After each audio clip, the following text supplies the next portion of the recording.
Vous savez, les gens, ça aime beaucoup jaser sur internet. On peut retrouver toutes sortes de contenus, à la fois véridiques, mais parfois pas mal poussés par les cheveux. Aujourd'hui, je vous présente 10 théories du complot les plus what the fuck à propos des célébrités. Comment que ça se peut que quelqu'un ait pensé à ça un jour? Beyoncé n'aurait jamais été enceinte de Blue Ivy. Selon internet, Beyoncé aurait simulé de A à Z une grossesse. Donc la première fois que les gens ont commencé réellement à avoir des doutes, c'est lorsqu'elle a fait une apparition au Australia Sunday Night. Et c'est assez fou, on peut vraiment voir que lorsque Beyoncé s'assoit, on dirait que son ventre dégonfle. À vous de me dire si vous avez la même impression. Donc c'est vraiment là que toutes les conspirations ont commencé et vous savez, internet en a profité pour exploser ces théories. Il y en a même qui disent que c'est peut-être pour cacher un enfant illicite. Donc j'aimerais ça savoir qu'est-ce que vous pensez de cette théorie, mais bon, hein, on le saura jamais. Avril Lavigne est décédée en 2003 et aurait été remplacée par une sosie nommée Melissa Vandella. Ça, c'est ma théorie favorite. J'ai littéralement passé une soirée juste à analyser les vieux clips de Avril et c'est récent. Par son style, on voit vraiment qu'au début de la carrière d'Avril, c'est une fille tomboy qui fait du skate, puis on voit qu'au courant de sa carrière, de plus en plus, Avril Lavigne a vraiment changé. Elle est plus girly. On évolue tous dans la vie, ça serait difficile de baser notre jugement juste là-dessus. La théorie du complot provient d'un blog du Brésil qui aurait comme parti la rumeur que Avril serait décédée en 2003 suite au décès de son grand-père.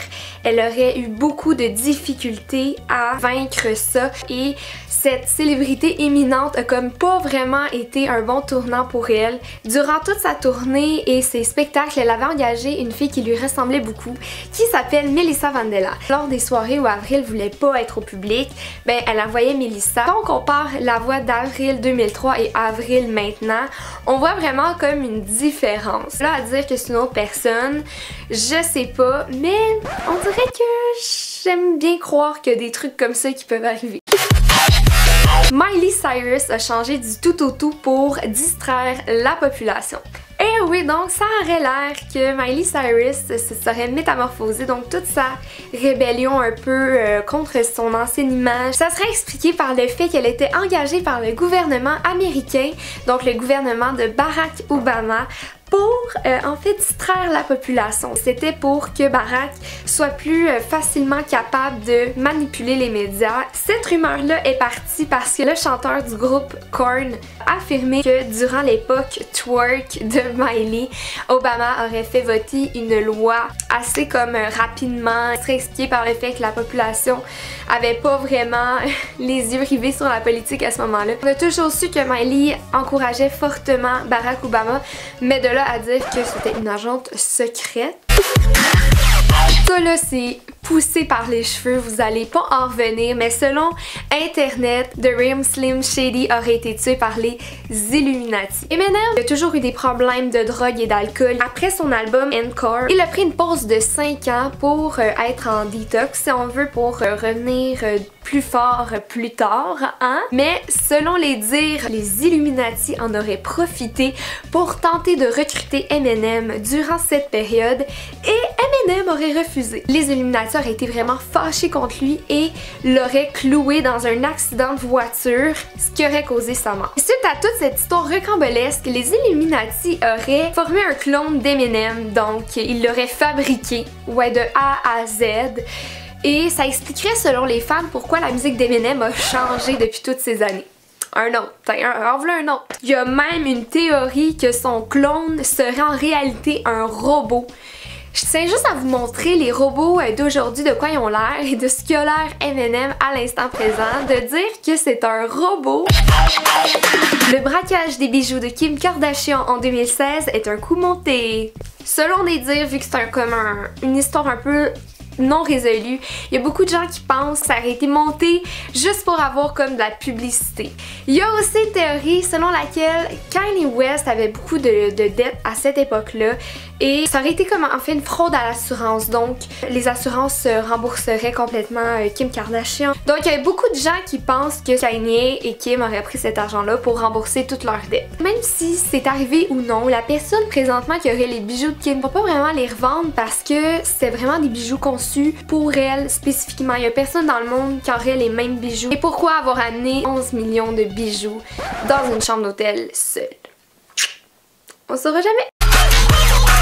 Paul McCartney serait mort en 1966. C'est vraiment la première fois qu'une théorie du complot a explosé dans le monde du showbiz. Les gens ont vraiment pris ça comme du cash, ont vraiment commencé à trouver des preuves un peu partout comme dans toutes les théories que je vous ai données. Et c'est un peu le même principe qu'avec Avril Lavigne, il ne voulait pas perdre Paul McCartney parce que les Beatles étaient tellement populaires qu'ils ont engagé un clone nommé Billy Shears.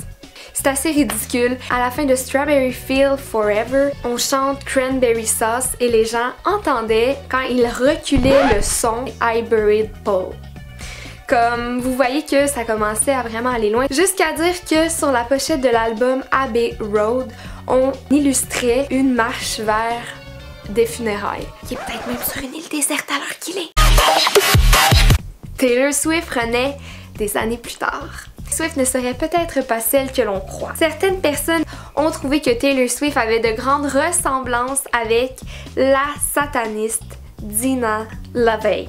J'avoue que la ressemblance est frappante. Dina aurait été la fille des fondateurs de l'église de Satan. Et c'est assez fou parce que ces deux personnes-là font carrière dans la musique. Dina avait toujours avec elle, parce que c'est un symbole satanique, un serpent. Et on remarque que dernièrement, Taylor a comme incorporé le serpent dans sa démarche artistique spéciale, mettons. Tout porte à croire, selon Internet, qu'il y aurait quelque chose en lien avec ça. Surtout lorsque, dans son récent clip Look What You Made Me Do, elle va dire Sorry, the whole Taylor can come to the phone right now. Les gens se demandent vraiment de quoi elle parle. Katy Perry serait en réalité John Bennett Ramsey. Ça, c'est la théorie la plus ridicule que j'ai entendue de ma vie et je trouve ça limite disrespectful pour la famille. Vous allez voir qui est John Bennett Ramsey. C'est une jeune fille de 6 ans qui faisait des concours de beauté et elle est décédée dans sa maison. On n'a jamais su qui l'a tuée. Pourquoi la jeune fille serait Katy Perry aujourd'hui? Ben parce qu'elle a les mêmes sourcils. C'est la preuve la plus impressionnante que nous a sorti le youtubeur Dave Johnson et croyez-le ou non, une panoplie de gens ont commencé à croire cette théorie-là. Et aussi parce que les parents de Katy Perry ressemblent beaucoup aux parents de John Bennett Ramsey. La jeune fille aurait aujourd'hui comme 28 ans et Katy Perry est dans la trentaine. Donc ça n'a comme pas de sens cette histoire-là. Demi Lovato aurait une sœur secrète jumelle. Cette théorie d'internet est la plus farfelue, je crois. La jumelle de Demi Lovato s'appellerait Pot Lovato. Selon cette conspiration complètement débile, Pot aurait été maintenu en captivité toute sa vie dans une cave jusqu'à sa toute première sortie publique où certains paparazzi l'auraient pris en photo. Demi semblait pas avoir de cheveux sur la photo, donc c'est certainement sa sœur jumelle, non? Les gens ont vraiment pris ça, cette histoire-là, pour rire, mais il y a certaines personnes qui y croient. C'est assez fou de voir tout ce qui se dit sur les blogs. On lui a même créé une page Wikipédia et Twitter qui ont été effacées. C'est sûr que c'est sa jumelle, là? Ça peut pas être elle. René Charles serait en fait le fils de Garou. Garou et Céline ont commencé à travailler ensemble au début des années 2000 pour l'album Seul. Et il y a des gens qui ont remarqué qu'il y avait une très belle chimie entre ces deux-là. Puis les internautes ont commencé à se mettre des doutes en tête et à comparer des photos de Garou et de René Charles et de se dire qu'ils avaient les mêmes yeux et les mêmes oreilles. Bon, c'est vrai que ça se ressemble, mais de là à dire c'est son enfant, je trouve ça un peu poussé. Et voilà, c'était tout pour mon top 10. Quelle a été ta théorie favorite, à laquelle tu me crois le moins? On se revoit très bientôt.